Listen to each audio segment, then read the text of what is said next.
Pero me han preguntado por mail cuál es el texto más importante. No hay ningún texto importante.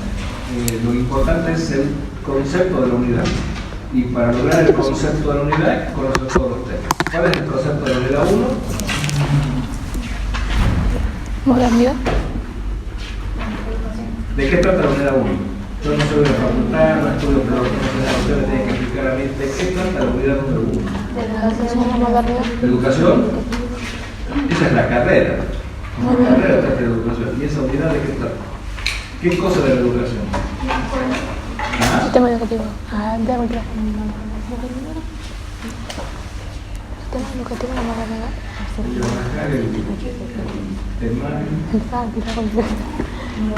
El tarot. ¿No sé qué trata la unidad 1? ¿Es porque tienen miedo?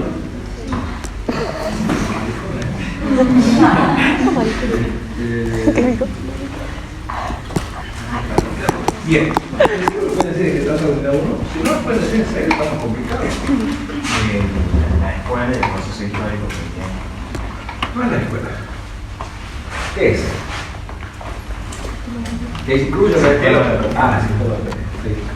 ¿Qué es lo visto del sistema educativo durante qué periodo? La modernidad. La modernidad. La modernidad y los sistemas educativos. ¿Sí?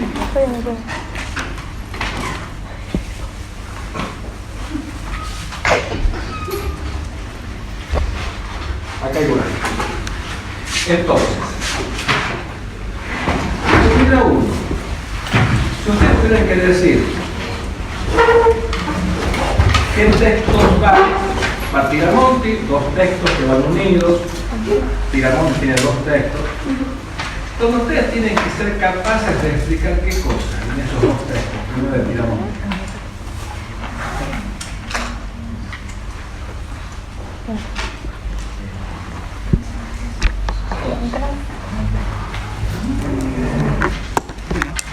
De 3 o 4 días parcial, ¿no?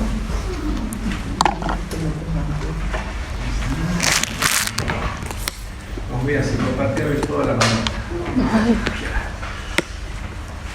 ¿Nada? Chicos, entonces vayan a la casa a estudiar, le vamos a meter a vos. Si hoy a 4 días parcial no pueden decir eso, están mal. En serio les digo, no puede, nadie en serio, nadie tiene una... Dígame la verdad, ¿hay alguien que tiene la idea que le da la vergüenza decirlo? Las funciones de la educación. Es una parte, texto 2, y el primer texto de qué habla. Plano económico, social. ¿Y eso qué es? Pero plano, pero ¿de qué? ¿Plano de qué? Es el plano acerca de qué cosa.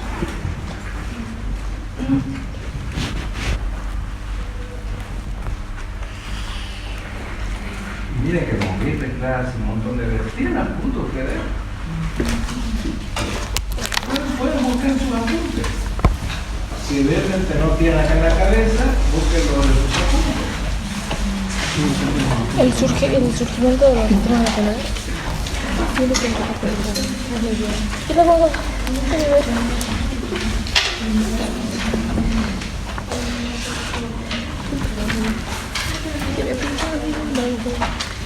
El primero habla de qué, la educación.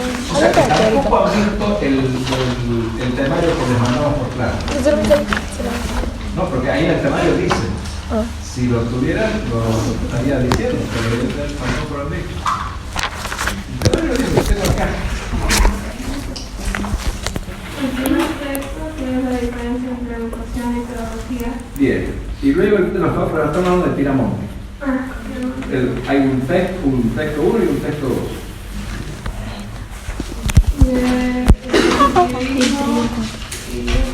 Y la proporcionalidad de los sistemas educativos. ¿Estás salteando un texto? No. ¿Y los cambios que surgieron con la modernidad? Los cambios políticos y Los cambios de los valores, profe. ¿Los qué? Los cambios de los valores. Bien, exactamente. Ustedes tienen que pensar cómo. ¿Por qué estudiamos la modernidad? ¿Porque nos gusta estudiar historia? No, porque en la modernidad se produjeron cambios sociales, políticos y económicos que alteraron la vida social del mundo y que a partir de esos cambios se necesitó crear un sistema educativo. Antes, en la Edad Media, no hacía falta sistema educativo. Pero, por todos los cambios que acontecieron durante la modernidad, cambios políticos,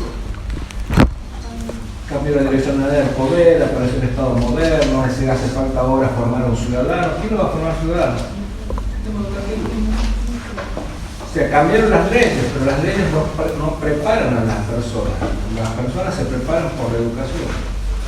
Entonces se busca un sistema educativo que llegara a todos. Hubo cambios sociales, cambios que ahora ya no es más una sociedad que se llega por nacimiento, sino que se llega por el mérito, paso de adscripción a meritocracia. ¿Cómo uno hace mérito? Con el estudio. Le hace falta un sistema educativo para que la gente haga mérito. El sistema educativo distribuye credenciales de que han estudiado. Todo esto lo hemos visto, chicos. Parece que no lo hubieran escuchado nunca. Cambios económicos. Ahora aparece un modelo, una forma de producir la existencia que es por medio de la revolución industrial. Aparecen las máquinas, aparece la necesidad de obreros calificados que antes para aprender a sembrar y cosechar no hacía falta saber nada. Ahora hace falta que un sistema educativo cree mano de obra calificada y la disciplina además para que responda a esos requerimientos. Cambian los valores. Yo en serio les digo, ustedes tenían esto que decían ustedes a mí, no a ustedes. Entonces ustedes, las preguntas que van a salir de ahí son preguntas que están ligadas a explique tal cambio y por qué se hizo y qué función cumplió el sistema educativo para lograr tal cambio. Entonces, para ser más concreto, explique los cambios políticos que se dieron durante la modernidad y por qué fue necesario que el sistema educativo surgiera. Es una típica pregunta. O por qué cambios sociales se dieron y por qué el sistema educativo cumplió la función social que se le otorgó. Esas son las preguntas.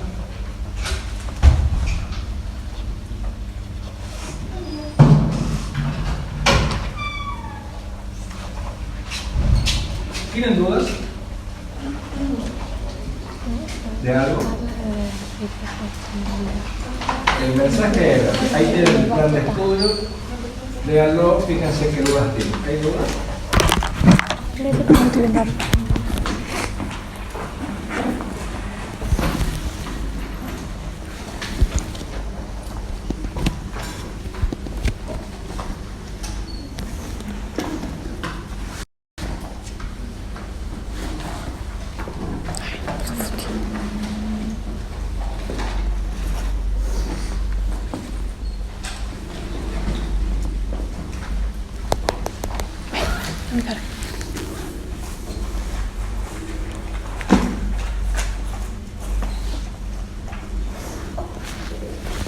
Bueno, me veré mucho, pero aquí no quiero.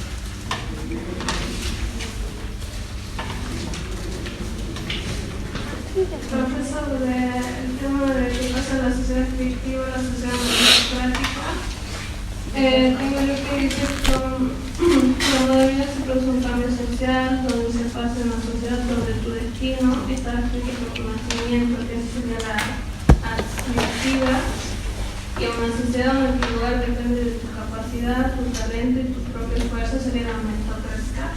Cuando pide que pasamos de cómo pasar de la perspectiva y de su meritocracia. Eso dice el texto.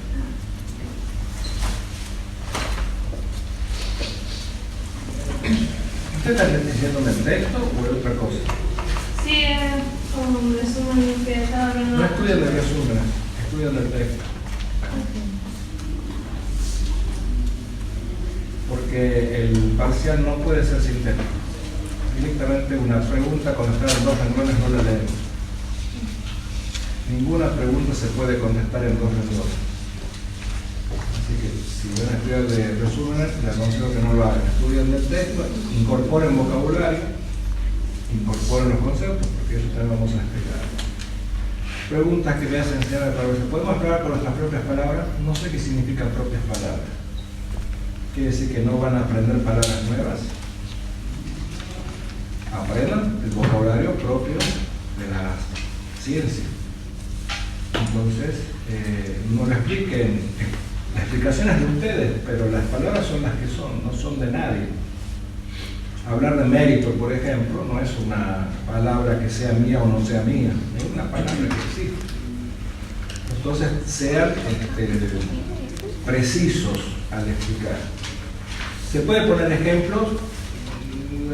¿Para qué? Sería la pregunta. El ejemplo es cuando uno quiere explicar con una situación concreta algo, una idea, un concepto. Si está el concepto primero, ustedes lo escriben el concepto, bueno, si a ustedes les parece, pueden poner ejemplo. Bueno, poner el ejemplo y no poner el concepto, no. El ejemplo no reemplaza una explicación.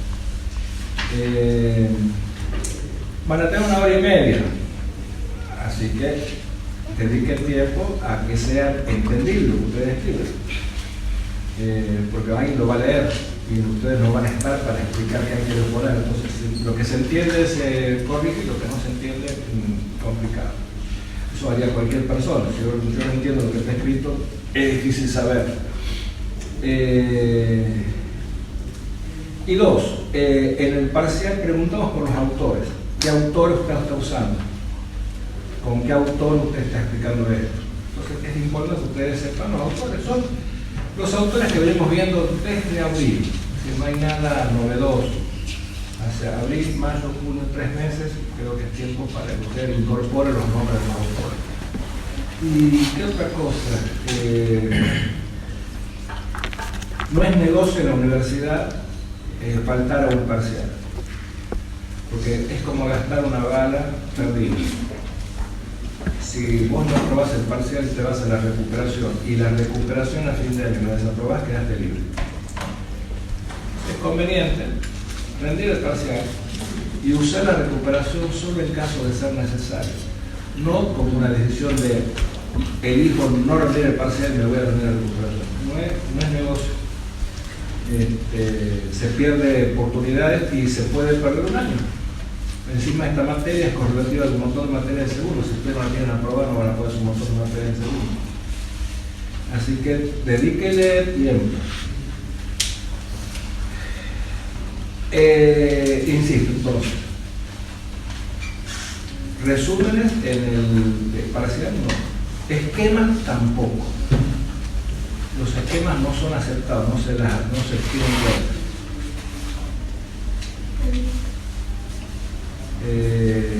Hay que escribir.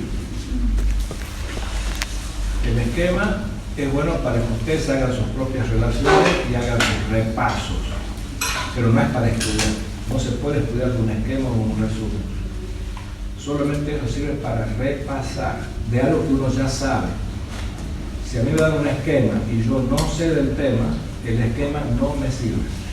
El esquema es para cuando yo ya sé y quiero repasar rápidamente.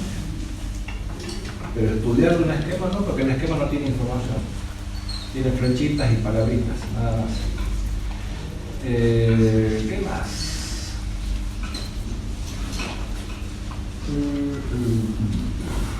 Bueno, sigamos entonces.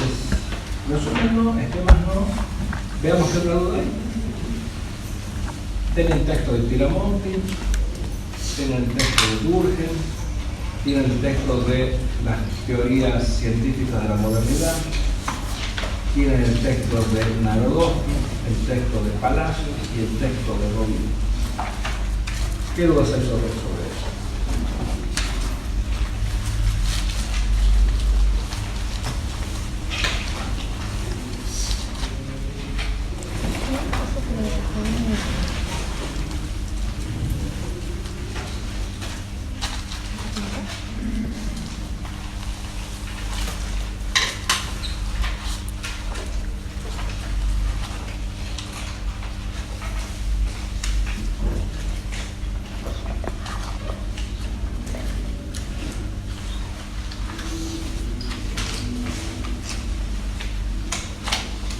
Muy bien.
Bueno, unidad 2.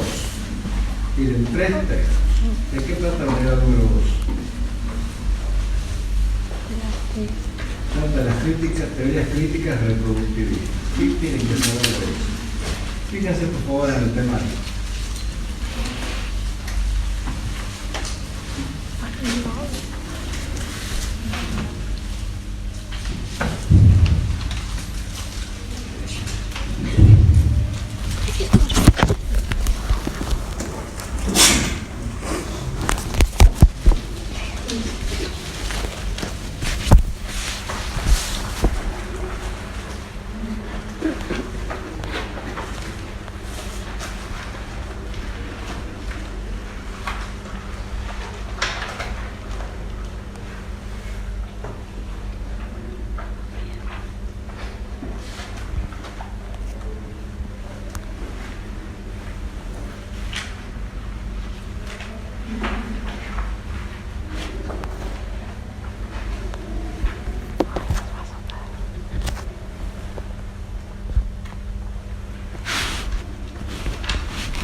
Claro, la clase decía claramente, esta es una clase para que usted tenga el futuro.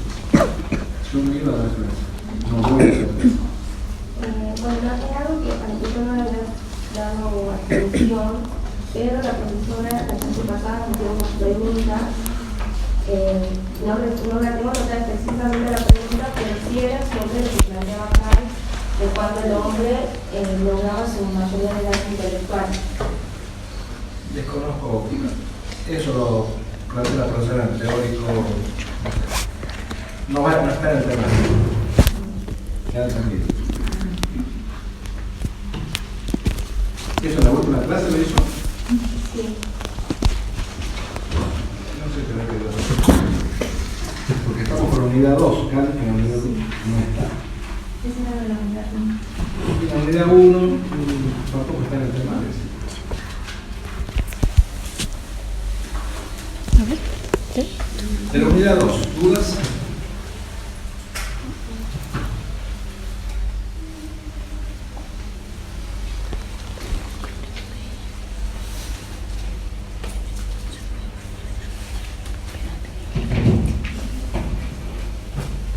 ¿Podrías volver a explicar el concepto de la en lo de la violencia simbólica?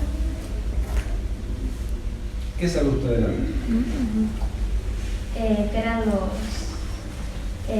las ideas, las formas que uno tiene de hacer, o sea, que se le incorpora. Es como ¿Se incorpora qué? Exacto. La persona. O incorporado. ¿Qué es eso incorporado? Esa forma de pensar. Comportamientos, estilos de música, ropa. No, eso es capital cultural. Hay una breve diferencia. En la clase virtual explicamos esa diferencia y desde que usted le dejó el juego, no, usted no se lo deje el favorito. El power está en clase. Está en el classroom, bueno, ahí está. Hay una diapositiva dedicada al hábitus y abajo dice no confundir con capital cultural, dado que capital cultural tiene que En la ver vida, con vida. apenas adquiridas, pero de manera tangible, es decir, concreta. Por ejemplo, yo tengo biblioteca, tengo computadora, tengo conexiones a internet. Esos son elementos culturales concretos. También tiene que ver con, por ejemplo, una persona que sabe estudiar es un capital cultural. Una persona que no sabe estudiar es un capital cultural perdido. Cuando ellos se incorporan a la subjetividad, ustedes saben lo que es la subjetividad, cuando estudian teoría psicológica, eso se transforma en parte de mí. Entonces, por ejemplo, yo sé estudiar. Entonces, ¿qué tengo yo adentro mío? Tengo, por ejemplo, el valor de estudiar metódicamente, y estudio siempre, porque sé lo que es estudiar. No sé estudiar, entonces mi hábitus es de una persona que no estudia. ¿Es así? Entonces, una cosa tiene que ver con lo que se aprendió, que es el capital cultural, y otra cosa es la forma de ser. El hábitus es la forma de ser, que está impuesta, está incorporada por, ¿qué es lo que impone la escuela según Bolívar Paseo? Significados. ¿Pero de qué? Primero hay algo antes de significado. ¿Qué es lo que se impone? La cultura dominante. ¿Qué cosa es la cultura dominante? Su significado. Entonces, esa cultura dominante que se impone cuando está fuera mío, cuando se hace parte mía, se llama hábitus. Por eso también mucha gente dice que el hábitus es la clase social dominante metida en mi cabeza. Y como la sociedad, según estos teóricos, está dividida en clases, no todos desarrollan las mismas habilidades. No voy a decir más nada de eso. Pero el hábito sería la disposición interiorizada ligada a los valores, las creencias, la forma de ser y de actuar. ¿De dónde lo incorporé? Del proceso de incorporación de la cultura dominante. ¿Tengo algo de la cultura dominante? Sí. Por ejemplo, yo puedo tener celular y entrar para estudiar, puedo entrar a ver TikTok. Esa es la diferencia entre el capital cultural de uno y de otro. Yo puedo tener internet para jugar jueguitos o para estudiar, o para las dos cosas. Pero una cosa es tener el internet y otra cosa es tener el hábitus. El hábito hace que yo o juegue o estudie. Tener internet es el capital cultural, es el objeto, lo tangible, lo que me permite llegar a acceder a la información, a la cultura, lo que sea. El hábito hace ver que, bueno, yo puedo tener libros y no leerlos. Tengo el capital cultural, pero el hábito me lleva o no los leo o los leo. Esa es la forma de dominación que plantea. Cuanto más gente no quiere estudiar, no quiere aprender, no quiere pensar, más fácil dominar a la gente. La gente que no estudia, obviamente que es fácil de dominar. Porque depende de qué, depende de otro que sí sepa. Por eso es que en la escuela, ustedes ven la teoría de las redes de escolarización, pues hay dos redes escolares. No hay una sola escuela, hay dos.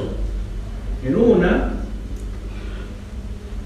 se educa a las élites, que van a mandar.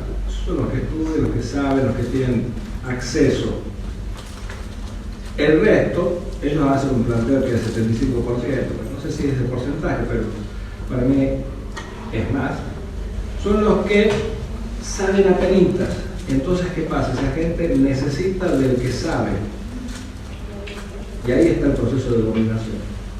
Hay una autora que el año pasado o el anteaño escribió, a ver cómo les explico, hay que saber algo antes. En Norteamérica, dice esta persona,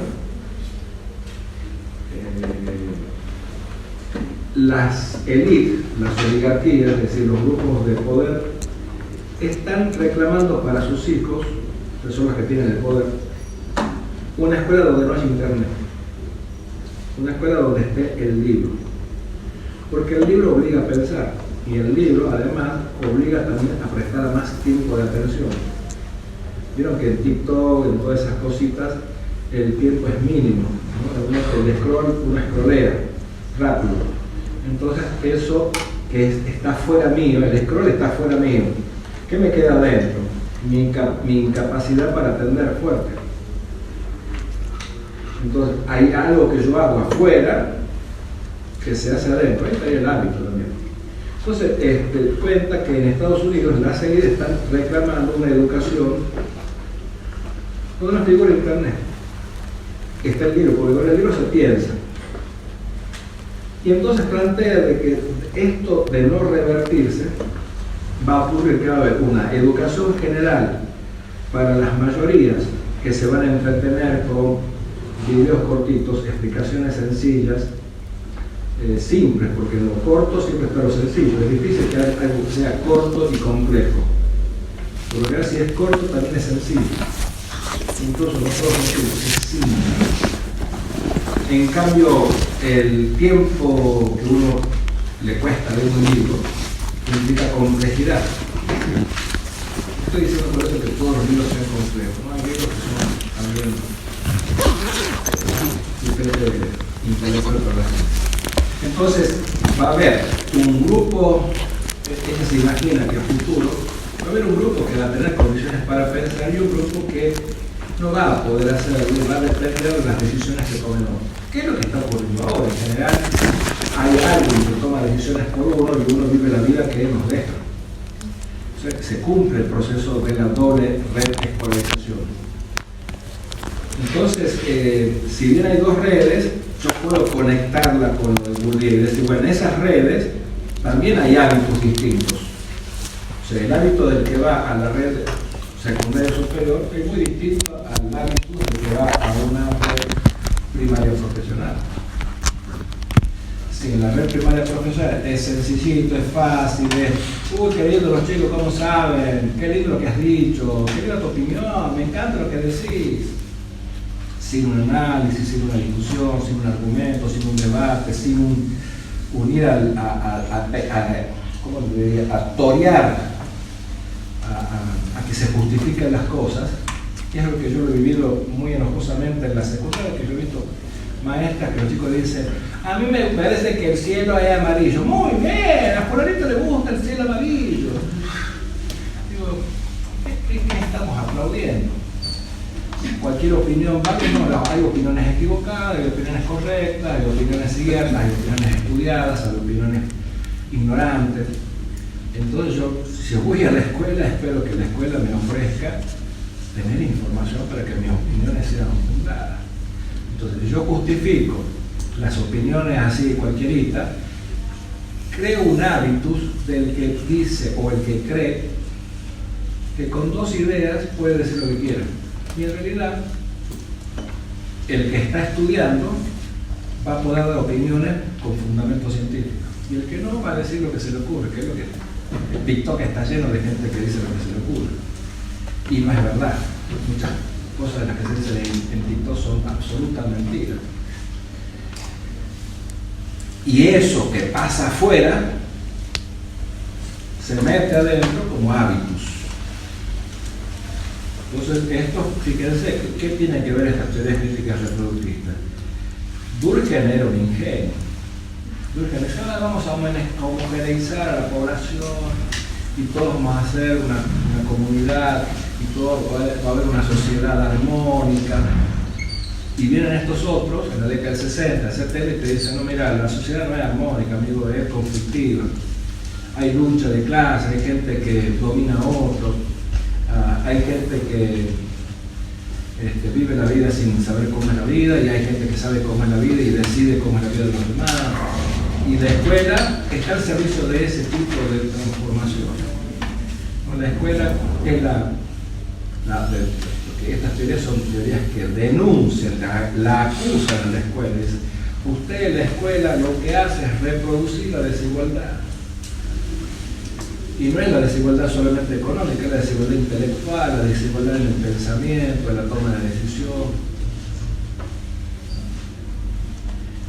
Hay escuelas que desarrollan programas para que los estudiantes tomen decisiones, para que evalúen situaciones, para que proporcionen respuestas a conflictos. Y hay escuelas que te dicen, bueno, lean este apuntecito. Y profesor, ¿cómo voy a probar? Vos lee esto y si lo sabes te pruebo. Esa es la... a ver, eso es una carnada para que vos no quieras.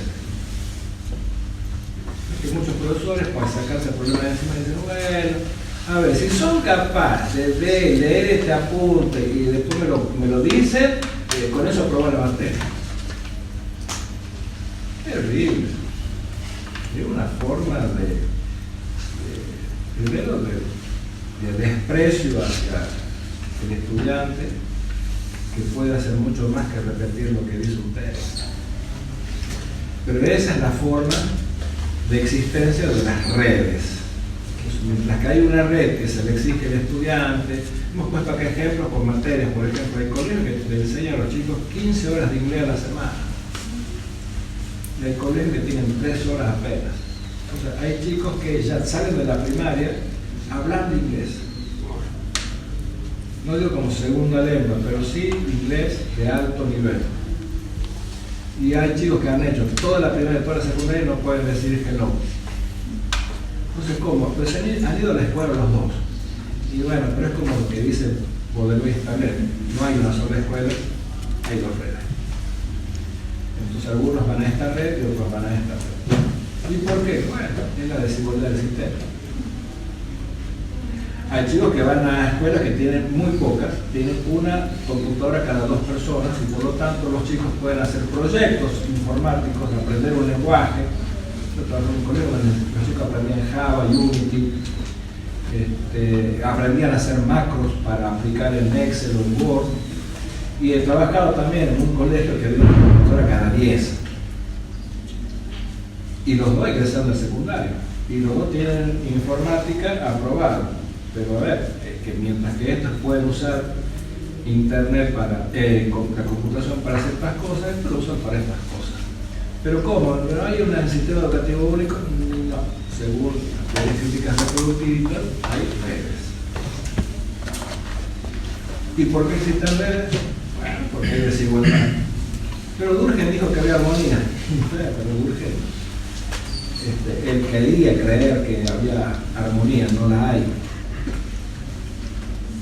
Estos tipos dicen no. ¿Cómo se demuestra que no hay armonía? Bueno, esta gente descubre que en los años 60 hay una multiplicidad de protestas, de grupos que reclaman por sus derechos y donde queda claro que la tan famosa igualdad no se había desarrollado. Entonces empiezan a pensar qué pasa. Y los que se dedican a investigar ese fenómeno de las grandes protestas de los años 60, 70, algunos investigan por el lado de la educación y llegan a estas conclusiones que estamos estudiando. Entonces ustedes tienen una forma de entender la educación en la modernidad, lo que nosotros decimos una concepción de educación moderna, que también se la conoce como teoría ingenua o teoría no crítica, o optimismo pedagógico, porque es las teorías que dicen con educación va a haber progreso, con educación va a haber ascenso social, con educación. Y vienen estas teorías que cambian la idea de educación, cambian cómo entienden la educación y la ven a la educación como un factor que reproduce la desigualdad. ¿Pero por qué la reproduce? Porque la escuela es la que produce la desigualdad. No, la desigualdad está en la sociedad. La escuela está en el medio reproduciendo la desigualdad de la sociedad. Cuidado porque mucha gente después nos pone la escuela produce desigualdad. No, la escuela no la produce, la escuela la reproduce. Se produce en la sociedad. se reproducen. ¿Entiendes la diferencia entre producir y reproducir? ¿Seguro? Como ustedes nunca estoy seguro. Bien, entonces ahí tenemos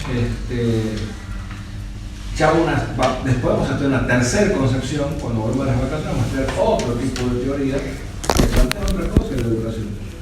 Y vamos avanzando en los años 80, 90, y ya tenemos que mirar, llegamos a julio con esta teoría. Entonces, esto cuando ustedes vayan a hacer sus primeras observaciones el año que viene, cuando hagan el taller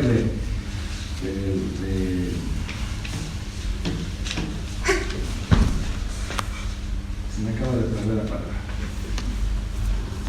El taller de problemática socioeducativa, y vayan a ver, no sé qué irán a ver, si van a ver una escuela, un aula, un instituto, no sé qué, uno puede ver qué tipo de idea de educación hay en esa institución, en esa aula, en ese profesor.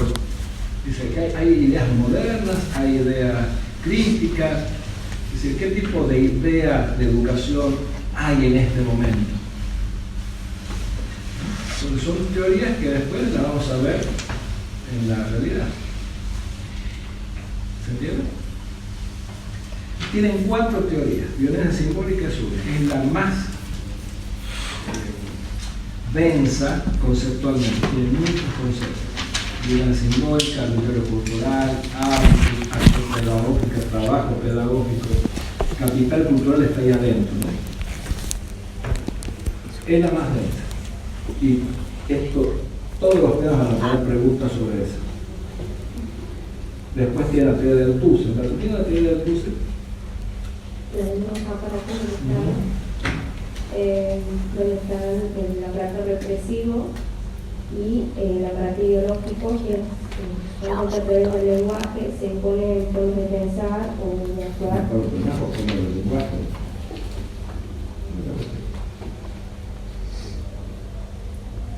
El lenguaje sí tiene que ver, y la mayoría de los estudios incluyen el lenguaje, pero no se impone a través del lenguaje, se impone a través de quién. ¿Cuál es el aparato ideológico del Estado?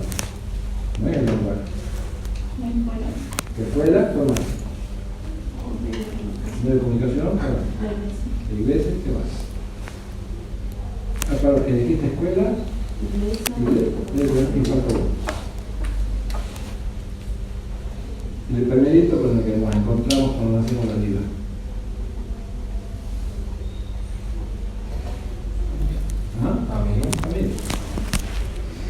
Que son aparatos que desarrollan ideas en la creencia, es decir, nuestras primeras ideas provienen de nuestros padres. También, nuestros padres van a transmitirnos un modelo de vida. Y después, si uno quiere, vaya al psicólogo, pero en general nuestros padres también nos transmiten o formas opresivas o formas dominantes. También nuestros padres nos transmiten un aspecto de la ideología en esa socialización primaria. Después viene la escuela. ¿Y por qué Althusser, esto es importante, por qué Althusser plantea que la escuela es un aparato ideológico relevante? Sí, porque es la que reproduce esa cultura dominante. Las otras también reproducen la cultura dominante, pero ¿por qué este tiene más relevancia que las otras? Lo dice en el texto, ¿no? No estoy preguntándoles nada que no esté en el texto. Porque es donde pasa la mayor tiempo. Exacto. No solo donde pasa mayor tiempo, sino que no le queda alternativa. Es decir, no hay alternativa de no ir. Los niños desde 3, 4 años van a la escuela hasta los 17, 18 años. Por eso lo que hagan ahí o dejen de hacer va a determinar la vida de esos niños y de esos jóvenes. Como preguntándonos, bueno, la escuela es un lugar ¿para qué? Para aprender, para divertirse, para pasarla bien, para comprender, para investigar. ¿Para qué es la escuela? Uno siempre tiene la discusión con otras, porque uno pasa por muchas instituciones. La familia es una. Las iglesias podrían ser otras si uno tiene algún tipo de creencia, Los clubes suelen ser otros lugares por donde uno circula, si es que uno va a un club. Las escuelas, en cambio, son el que la mayoría, casi el 99% de los niños y jóvenes van a pasar. Al club podemos no ir a la iglesia, pero a la escuela sí. Pero hay mucha gente que circula por todas esas instituciones, ¿no? Van a la escuela, los domingos van a la parroquia, los domingos después van al club, y capaz que tienen algún otro grupo, porque hace ajedrez, porque hace natación, porque hace qué sé yo. Y en todos esos lugares se transmite una forma de ser. No tiene que ver necesariamente con algo intelectual. Estoy en un grupo de natación y te dice, no, acá le hacemos caso al profesor. Al que no le guste se va. Bueno, eso transmite un principio de obediencia. ¿No? Y no tiene nada que ver con la escuela. Sin embargo, los clubes también hay personas que nos transmiten un grupo. ¿Qué otra teoría tenemos? Hemos visto violencia simbólica, hemos visto aparato ideológico, redes de coordinación, me falta una. Teoría de la correspondencia. Teoría de la correspondencia. ¿En qué consiste eso? Tendría que hay una organización escolar que se corresponde con una organización laboral. Es decir, que la escuela prepara para ocupar ciertos lugares en esa organización. Y si seguimos los principios de la red, de la doble red, la mayoría se prepara para un mundo laboral en donde hay disciplina y obediencia. Es el empleo. Acá el empleo es el progreso. ¿Alguien hizo en su secundaria el Junior Achievement? ¿Alguien? Hay algunas escuelas, muy pocas, hace 3 o 4 en Tucumán, que se asociaron a una ONG que se llama Junior Achievement, algo así como emprendimiento juvenil, donde los chicos aprenden a generar un emprendimiento y luego se hace como una especie de concurso, de exposición, a ver quién gana el Junior Achievement este año. ¿Alguno de ustedes hizo eso? ¿No? Sí, hiciste el Junior Achievement, ¿qué hiciste? Como usted dice, cada uno teníamos... ¿Pero qué hiciste por eso? Yo, con mis compañeros vendíamos accesorios, cositas necesidades. ¿Y lo hacían ustedes? Pulseras. ¿Y qué tareas se hacían además de hacer las pulseritas? Y bueno, nos habían enseñado a hacer gráficas, cálculos, porcentajes para sacar un precio. Sacar costos. ¿Y algo de marketing? También crear redes sociales y eso sí, pero bastante lejos. Pero sirve, digamos, me sirvió a mí, actualmente tengo un emprendimiento y todo lo que me enseñaron me gusta. ¿Entienden? Bueno, trabajé en un... Sí. Yo también hice, ¿cómo se decía? Se vendría a hacer un emprendimiento.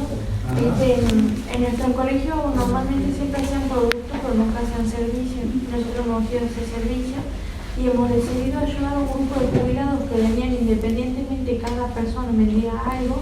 Y nosotros, como ya veníamos con 3 años de conocimiento sobre la venta de marketing dentro del mercado, nosotros decimos, bueno, nosotros le vamos el servicio sobre la enseñanza de cómo gestionar sus propios emprendimientos. ¿No te acuerdas en qué materia lo hicieron? Se llamaba Proyecto. Proyecto de interacción comunitaria. Sí. Y bueno, ¿Son de secundario o de polimodal? Ese era del secundario del Instituto San Martín. Ay, Promoción San Martín frente a McDonald's. claro, sí, que tiene, creo que Sí, tiene pero bueno. una placa de economía, así, todo Sí. eso. Y nosotros, cuando yo me egresé, salí con un título de, no me acuerdo el nombre, creo que sí era así de proyecto. Pero en fin, lo que nosotros hacíamos, le hemos hecho una feria americana, le hemos hecho redes sociales, hemos hecho que empiecen a vender más, que se abran. Es muy bonito. ¿Alguien hizo otras cosas? ¿Alguien tuvo proyectos de interacción comunitaria? Primero, ¿seguro que nadie más? Porque eso se hacía en el polimodal viejo. Dejó de hacerse, puede decir que el San Martín decidió quedarse con esa materia aún cuando se pasó al secundario. El año anterior nosotros había hecho desde cero un horno solar, básicamente era un horno que se llenaba de energía con energía solar y lo terminaban donando a personas. Claro, sí. ¿Se dan cuenta que no hay una escuela única, ¿no? Y que las experiencias pueden llegar a determinar, no sé por qué después terminaron acá ustedes. No podría ser un empresario. Sí, no tiene nada que ver. De son completos para tener la Ya pasó el tren. ahorita no me gusta la matemática, pero si yo tuviera plata le pago a alguien para que me haga lo mismo a mí. A ver, pero a ver, es decir, que no hay una distribución pareja de saberes. ¿Cuántos de ustedes hicieron monografías en el secundario? ¿Ninguno? ¿Saben alguna monografía?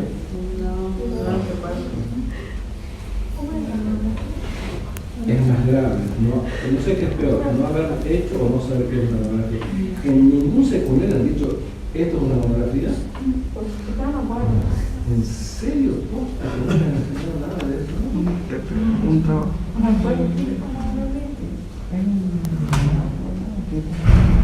Yo fui profesor de monografía en un secundario.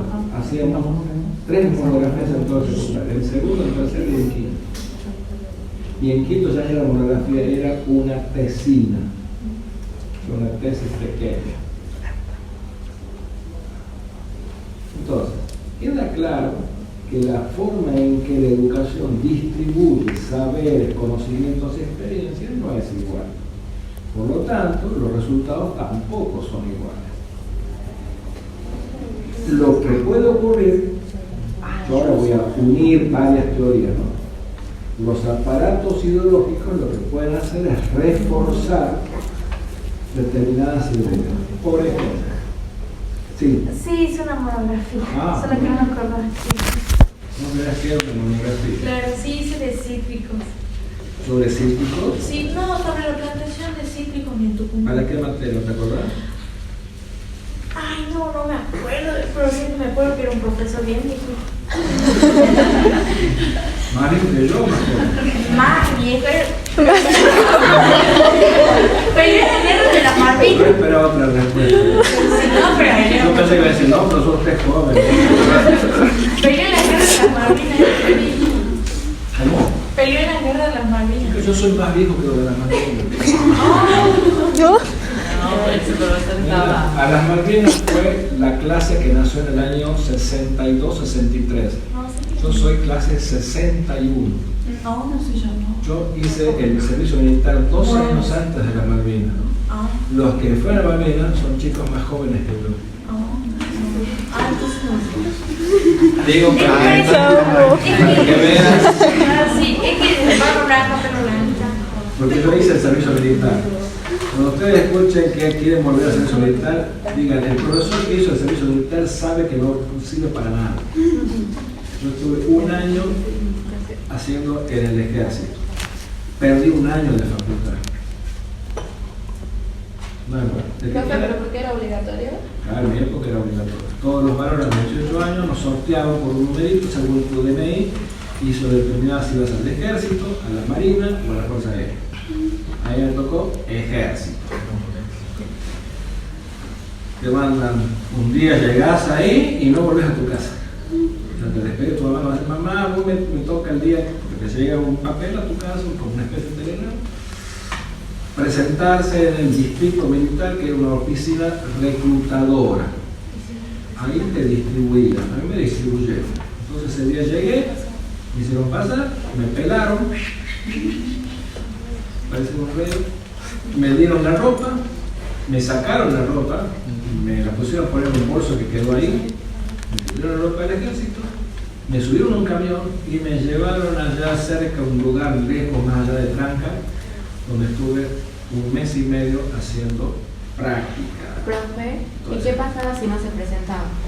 En ese momento eras infractor a la ley y como era un infractor a la ley podías ir preso, además de te duplicaban el tiempo de servicio militar, pasabas a 2 años. Podría no encontrarte, pero bueno. No, había otra forma, porque primero te hacían una revisión médica, entonces todos rogamos que la revisión médica nos encuentre en algo horrible. Yo decía, pero antes de que había un tipo que vos pasás y te escucha el corazón. El otro. Entonces hacíamos mucha gimnasia para que el corazón me vino un infarto. Tiene algunas cosas buenas en el servicio militar, algunas cosas malas. Lo bueno es que nos hacían revisión médica todos los varones de 18 años. Y ahí se detectaban realmente enfermedades, problemas de visión, problemas de corazón, problemas incluso odontológicos, problemas de enfermedades. Se nos hacía tomar sangre, te hacían radiografía del pecho. Entonces estábamos los que vivíamos en la ciudad y también venían los que venían del campo. Entonces se descubrían tuberculosis, problemas de corazón, problemas de soplos cardíacos. Y la otra era que en algunos lugares, por ejemplo el Regimiento 19, que es donde ahora está la policía, allá en la calle Italia, entre Ayamonte y Ejército, que es un regimiento muy grande, a los chicos que eran analfabetos se les enseñaba a leer y escribir, por ejemplo. Pero a costo de un maltrato, los soldados se los tratan muy mal. Pero bueno, los militares no son buenos para educar, son buenos, no sé si son buenos para tienen otro respecto de eso. Bien,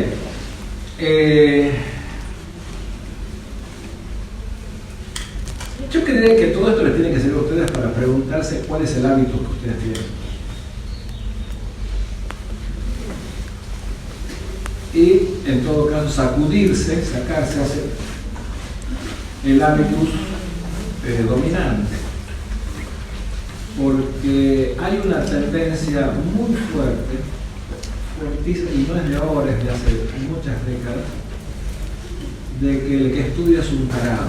No voy a usar la palabra real, no dice tarado, dice otra cosa.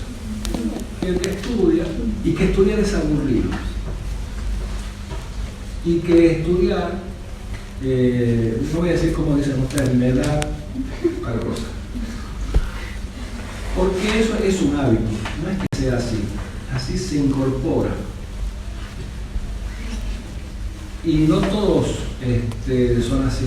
Hay gente que estudia mucho. Esos son los que van a triunfar en la vida.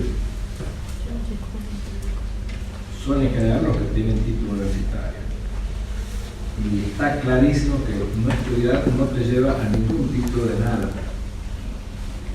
Entonces, cuidado con sacarse de encima toda una idea de que leer es aburrido. Porque es una imposición que se hace para que las masas no lean. Una persona que lee es una persona enterada, informada, no es fácil. Después está yo le llamo el bruto soberbio, ¿no? Es el que no leo, pero a mí no me van a pasar por encima. Sí, te van a pasar por encima, porque si vos no sabes nada, por más que te hagas el malo, te van a terminar pasando por encima. No es una cuestión de actitud, es una cuestión de conocimiento. La actitud alcanza para algunas cosas, pero para otras hace falta tener respuestas. Hay que estudiar mucho. Bueno, eso de la cantidad es difícil de definir, porque ¿cómo medís? ¿Qué es mucho? ¿Cómo se mide el mucho o el poco? No sé si es una medida universal, cada uno tendrá su medida, pero sí descubrir si uno desarrolla habilidades para el estudio, porque sin estudiar tampoco se desarrollan habilidades para el estudio. ¿Son innatas las habilidades para el estudio? Pregunto. ¿Vienen con el nacimiento?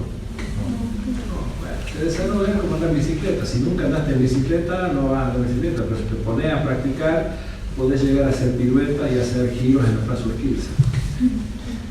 Entonces todo es cuestión de práctica, y lo mismo pasa con el estudio o cualquier otra, con la escritura incluso. Yo no sé escribir, yo no sé hablar, yo no sé, pero si usted no practica no lo va a conseguir.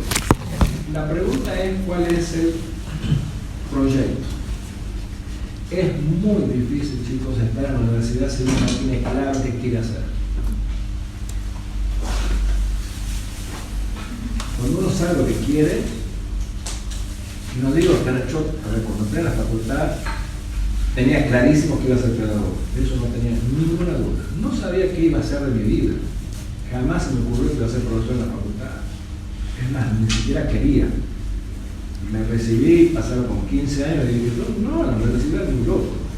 Vine porque necesitaba plata, esa es la verdad. Me ofrecieron un cargo, un concurso, un llamado concurso, y bueno, me presento a ver qué onda. Después terminó siendo que hace 30 años que estoy acá y es una de las experiencias más importantes que tengo en mi vida profesional. Pero he andado por muchos lugares. Eso no lo pude saber cuando era primer año, estaba en primer año. ¿Qué sé yo? El futuro nadie lo sabe. Pero sí lo que uno desea. Entonces yo les pregunto a ustedes si ustedes la educación como fenómeno social, como fenómeno que le puede transformar la vida de las personas, como fenómeno que puede ayudar a la humanidad a ser mejor, ¿les parece importante? Si les parece importante, estudien. No es una cuestión de buenas intenciones. Para buenas intenciones yo voy a la calle, paso por la avenida y le pregunto a cualquier persona que pasa por la calle, incluso la señora que está vendiendo praliné, le digo, pero ¿a usted le parece que es importante la educación? Me va a decir que sí. Y una es pedagoga. O sea, no hace falta estudiar pedagogía para saber la importancia de la educación. Ahora, para ser pedagogo hace falta estudiar para poder operar, intervenir. La educación es un proceso que se hace, se construye. El sistema educativo no nació solo, hubo que armarlo, hubo que organizarlo. Y eso en general es un proceso educativo. Si a ustedes les gusta eso, sigan estudiando. Pero estudien, porque en serio les digo, a mí me da mucha, en la mente entre bronca y tristeza, llegar a esta última clase y que ustedes estén en una cosa de ¿cómo se dice? Lo contrario a estar movilizado, inmovilizado sería, ¿no? Como que el parcial es en 4 días y ustedes tendrían que salir tendrían que explotar de adentro los saberes, y eso con esta materia y con cualquier otra. Entonces la pregunta que yo me hago en 3 meses, ¿qué tiempo le han dedicado a estudiar en sus vidas? Un alumno me dijo, profesor, yo tengo vida. Bueno, mija, entonces esto no es tu vida. Estudiar es parte de la vida. Si vos crees que tu vida va por un lado y la facultad va por otro, ahí estamos en un problema. Esto es la vida. Esto es parte de la vida. Si vos concebís que no es parte de tu vida, bueno, mejor no es tu interés ser profesional. Dedicarte a otra cosa. En serio lo digo. Digo porque la universidad es un lugar fuerte y llega a frustraciones, pero las frustraciones no es por culpa de la universidad, es porque lo que la universidad espera es mucho. Y si uno da poco, va a haber conflicto. Entonces, la asistencia, a mí la asistencia de ustedes, lo charlábamos recién con Sofía, que tiene un problema más o menos parecido. Yo digo, nunca he visto una comisión con gente que viene a una clase, falta 2, viene otra, falta otras 2. No, nunca he visto. Porque eso es romper el encadenamiento del aprendizaje. Nunca he visto gente que lo vea con dudas. Una cosa es que no entiendo, pero yo estuve leyendo y esta parte no la entiendo. Eso no pasa con ustedes. ¿Qué les pasa? Faltan cuando hay parciales. Hubo 2 parciales, uno tenía psicología y otro no recuerdo qué cosa, que dijo, ¿cómo están los estudiantes? No, es que hoy a la mediodía tenemos un parcial. ¿Y por qué no están acá? ¿Qué tiene que ver el parcial de la mediodía con que están acá? O sea, cambiar una clase por un parcial no es negocio. O sea, se adelantan con una cosa y se atrasan con la otra. Repiensen cómo están construyendo su primera universidad. No es complicado, pero sí requiere que ustedes también tomen decisiones favorables. Júntense a estudiar. De 3, de 4, no más. 5 ya es una cosa para hablar de los nombres. Pero júntense de 3 o de 4. Discutan los textos y traigan la calle. Y 2. Las vergüenzas o los miedos, si tienen mucho y eso les impide hablar, bueno, terapia. puede ser que porque tenga miedo o vergüenza me calle la boca. La altura de la vida ya no, eso es cuando uno es chico. Cuando uno es grande, ya basta. Porque también tengo la sospecha de que hay gente que sabe más de lo que dice y no habla. No sé si por miedo a mí, que no sé miedo a qué, porque yo lo que pasa es que los trato como jóvenes, no como changuitos. Tal vez ustedes no son changuitos. No son changuitos. Ustedes son jóvenes adultos, mayores de edad todos. Y por lo tanto, si ustedes quieren discutir, vamos a debatir. Pero usted no le da, o no sé si es miedo a mí o vergüenza por el grupo. ¿Por qué voy a hablar delante de mis compañeros? No sé, me va a ser verdad que no tengo una claridad con ustedes porque ustedes son muy silenciosos. Nadie viene a consulta. Con la Sofía estamos en horario de coger el che, ¿vino alguien? No. De esta comisión ni de la otra. No viene nadie a consulta. Hemos abierto clases de consulta virtual, no entró nadie. Bueno, no, sí entró una. Clases virtuales que incluso que yo ya le dije a Sofía, yo cuando estoy de paro, basta de clases virtuales para que la gente... Yo ya terminé la clase virtual, 17 personas están conectados y no se iban. ¿Sabe lo que significa eso, no? Que perdieron la cara y se fueron, o estaban durmiendo. 17 personas, las contabilicé y las anoté quiénes eran. En algún momento vamos a charlar.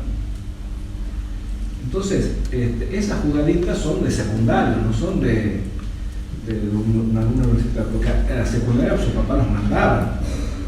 Acá usted, ¿quién los manda a alguien? O vienen porque quieren.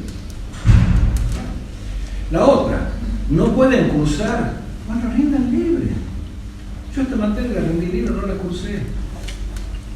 La preparé a fin de año, en el colegio la preparé de octubre para marzo del año siguiente. ¿Por qué? Pues no podía cursar, porque el horario no me convenía, porque yo trabajaba, entonces coincidía el horario del trabajo con esto, no me daban permiso.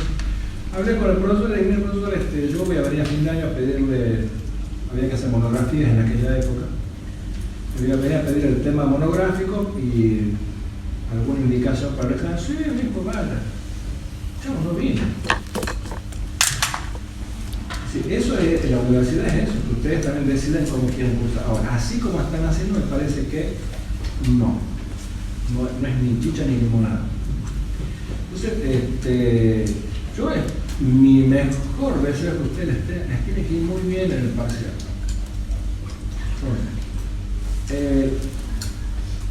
Mátense estudiando. El profesor, ¿cómo dice? Sí, mátense estudiando.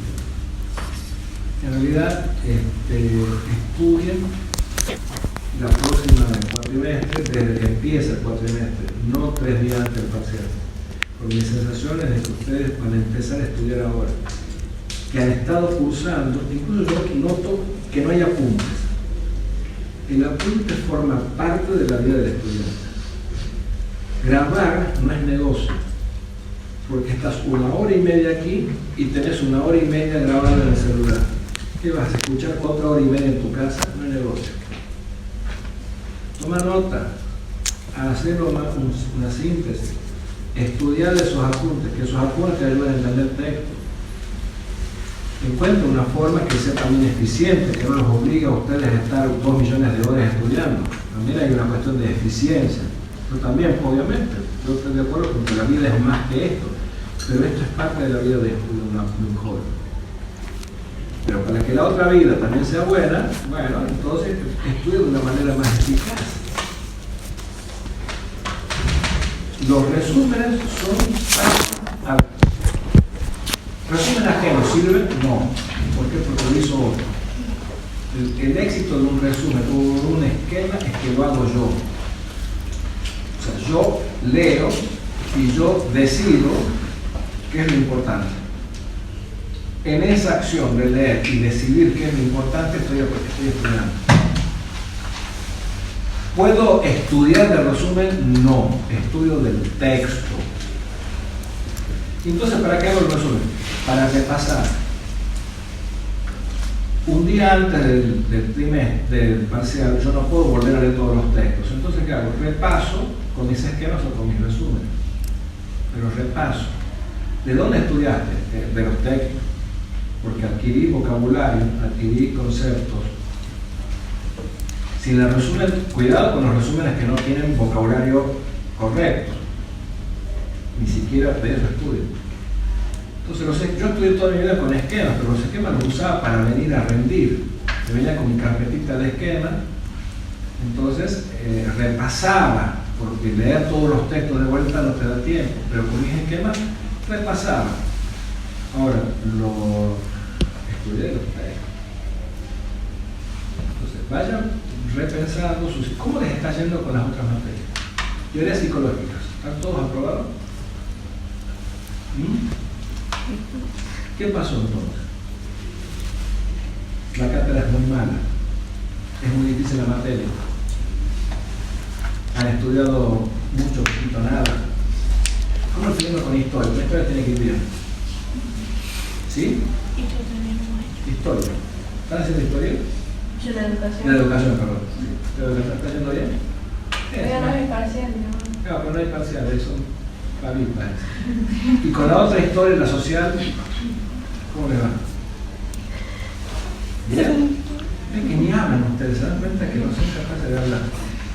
¿Cómo les va con pensamiento filosófico? ¿Están cursando esta materia o es el segundo cuatrimestre? No, esa no. Ah, ¿es la nueva ahora? Antes era un cuatrimestre. ¿Qué otra materia están haciendo? ¿Ah? Lengua y comunicación. Ah, lengua y comunicación están haciendo. ¿Qué es el segundo de esa materia? ¿Y cómo le va con esa materia? ¿Han rendido parciales? Ahora, ¿Hoy rinden? ahora no hay media. Digo, ahora. Ah, por eso han faltado la mayoría, porque eso no es negocio.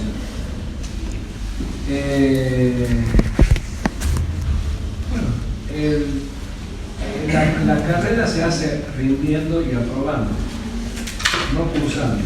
Cursar lo hace cualquiera. El tema es aprobar y rendir. Y eso es estudio. Queda solamente mañana un horario de consulta. Y nada más. De todas maneras, ahora hasta las 12 hay horario de consulta en la cátedra. Para profesor Sofía y profesor yo. Si a alguien le queda alguna consulta que no se anima a hacer, vaya a la cátedra.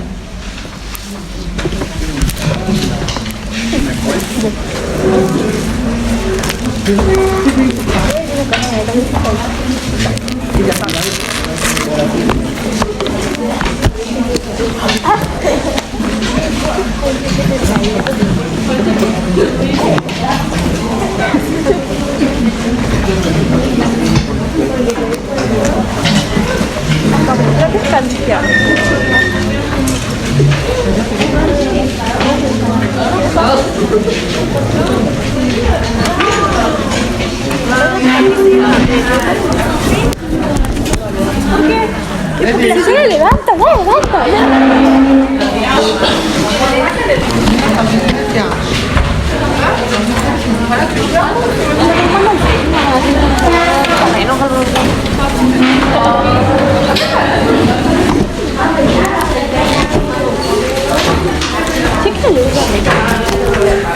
¿Ah?